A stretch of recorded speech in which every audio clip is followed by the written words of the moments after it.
But what I'm not going to do is to extend Bush tax cuts for the wealthiest 2% that we can't afford, and according to economists, will have the least positive impact on our economy. You've said that the wealthiest must pay more. Would closing loopholes instead of raising rates for them satisfy you? I think that there are loopholes that can be closed, and we should look at how we can make the process of deductions, the filing process easier, simpler. But when it comes to the top 2%, what I'm not going to do is to extend further a tax cut for folks who don't need it, which would cost close to $1 trillion. And it's very difficult to see how you make up that $1 trillion, if we're serious about deficit reduction, just by closing loopholes and deductions. The math tends not to work.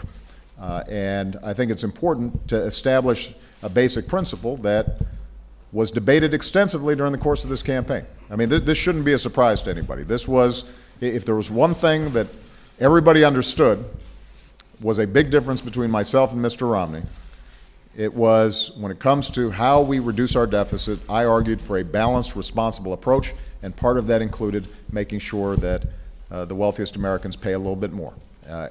I think every voter out there understood that that was an important debate, and the majority of voters agreed with me. By the way, more voters agreed with me on this issue than voted for me. So we've got a clear majority of the American people who recognize if we're going to be serious about deficit reduction, we've got to do it in a balanced way. The only question now is, are we going to hold the middle class hostage in order to go ahead and let that happen? Or can we all step back and say, here's something we agree on. We don't want middle class taxes to go up. Let's go ahead and lock that in.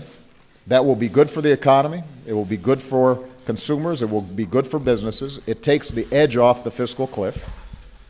And let's also then commit ourselves to the broader package of deficit reduction that includes entitlement changes, and it includes potentially tax reform, as well as I'm willing to look at additional work that we can do on the discretionary spending side. So I want a big deal. I want a comprehensive deal. I want to see if we can, at least for the foreseeable future, provide certainty to businesses and the American people so that we can focus on job growth, so that we're also investing in the things that we need.